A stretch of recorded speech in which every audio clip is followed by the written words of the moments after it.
Alright guys, well I'm back today with a very interesting firearm from Girsan, the new MC9, which is heavily inspired by the MC28, but I believe it's going to be that upgraded version of the MC28. This is an interesting firearm, not only because of all the specs and features you get, but because of the price point. This generally is a sub $400 gun. It comes in three versions: the standard you see here, the standard with the red dot already attached, and the match grade version with the red dot already attached. Before we get too far into it, I want to give a huge shout out to American Pawn & Gun, located in Monroe, North Carolina, for donating this pistol to the channel for us to try out. As they get new and interesting firearms to their shop, they always want to get an honest opinion, so that's what we're going to do today. If you happen to be in Monroe, North Carolina, swing by American Pawn & Gun, check them out, tell them 704 Tactical sent you over, and they'll hook you up with some deals. Now, this pistol is also cool because of the manufacturer. Not only do you get a budget gun, but Girsan is a NATO-approved arms manufacturer, so you know you're getting quality components in a Girsan pistol, and I've had very good luck with them in the past, so I'm really excited to get this one out and try.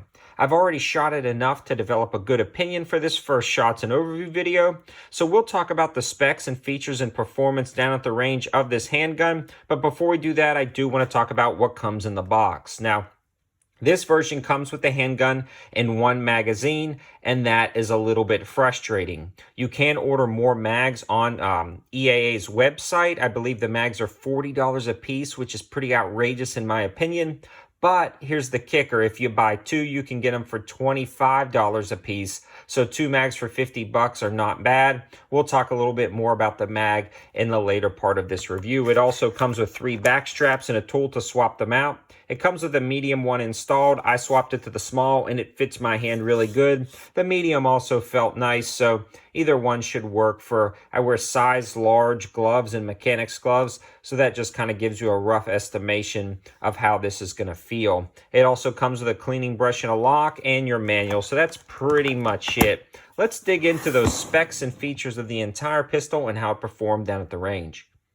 So the first thing I want to discuss is the ergonomics of this handgun, because a lot of times you'll pick up a budget 9 and you'll hate the way it feels. At least I do anyways. There's so many on the market. It's hard to figure out which one is right for you. And honestly, I can't tell you which handgun is right for you. You're going to have to pick them up, do your research, go through my channel. I review a lot of budget 9s, and you'll have to make the determination for yourself. But I'm going to try to give an accurate representation of this handgun on camera. It's got this beaver tail. It's kind of built into the frame that really protects your hand from slide bite, allowing you to get a good high hold on the gun. And I like the fact that this has no finger grooves. It's going to fit your hand perfectly no matter where your fingers line up. And the texturing on the grip is aggressive, but not overly aggressive. Both I and my cameraman really like the feel of this texturing. He even stated, he doesn't like that overly aggressive finish, but this one feels incredibly nice to him. And you can see that texturing on the back strap in front as well. On the bottom, you can see it's got this little divot cut out to strip a magazine if something gets stovepipe or double fed. And it also has this little extension right here on the bottom of the magazine. We talked about only one magazine earlier, but how you can buy more. These are 17-round Met Guard mags. So at that $25 a piece price, when you buy two, they're actually really nice. It almost looks like a CZ mag, but the groove on a CZ mag right here is a little bit smaller, so a CZ mag will fit in, but it won't lock up. I've seen some people modify those to get them to fit. Again, I can't recommend something like that. I haven't tried it, but it is very darn close to a CZ mag, but unfortunately, it's a proprietary mag. I'm sure that has something to do with patents, but I really wish they would have used the CZ mag, especially since they are so close. Now, the magwell on this guy is actually very nice. It's got a slight beveled edge, but I believe because the magazine has such a good bevel, it was one of the easiest guns to reload down at the range. Also, that metal against polymer just slides in very smoothly. The mag release sticks out far enough to actuate. Really easy to hit with some nice texturing, but you're not going to accidentally hit it, which is really nice. Also, the controls located on the side are pretty slick because your hands stay out of the way of them while you're shooting, but it's super easy to grab up and drop that slide stop or slide release for speed reloads if you do something like that. The cuts on the serrations on the slide are actually very nice to get a good hold on the gun. It does taper down slightly though, making it a little bit more awkward to grab. You don't get a ton of surface area because it is at an angle. Well, you get the same amount of surface area, but you don't get the same feel as a flat-sided Glock or something like that. Your fingers almost want to slide off the top. But I do like the fact that it's cut down for a more streamlined approach when holstering and things like that.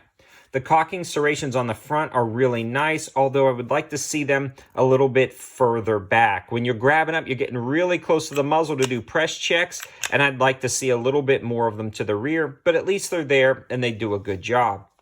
The sighting setup on this is really nice. A 3-dot sight setup. This thing was a tack driver down at the range. I was hitting really good groups at about 15 yards, so no issues with the accuracy or the sight setup on this handgun. The trigger itself is actually really nice and one of the strong points of this handgun in my opinion.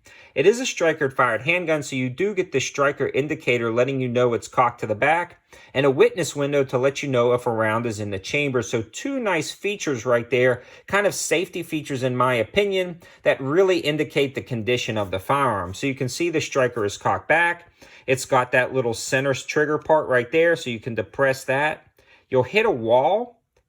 You'll get some sponginess, but then a really crisp break. The reset on this guy is actually incredibly short, audible and tactile, followed up by a crisp break. So when you're comparing the trigger to other handguns, it starts to feel more like a Smith & Wesson M&P Gen 2 and a lot better than a Glock. So if you're frustrated with Glock triggers, this is definitely going to be better, even though it has that same mode of operating systems. On the front of the trigger guard, it's got this flat shelf. Some people ride their finger over the front of that. I do not do that. I'm not a big fan of it, but it is there if you need it. And it's got this really nice pick rail on the front to attach lights, lasers, things like that.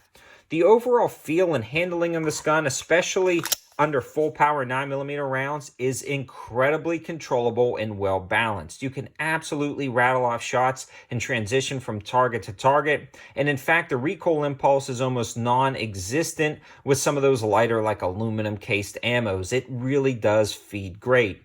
Speaking of feed and function, this was 100% reliable with every type of ammunition I put through it, but most of the ammunition I was using was actually Callaway Ballistics ammo. These guys are a huge supporter of the channel, and you actually get free shipping on ammo orders over $200, and they have some of the Reman stuff as cheap as about $18.99. And they're always updating their prices, so definitely go check out Callaway Ballistics. Again, I've got about 200 rounds through this handgun for this first shots overview video.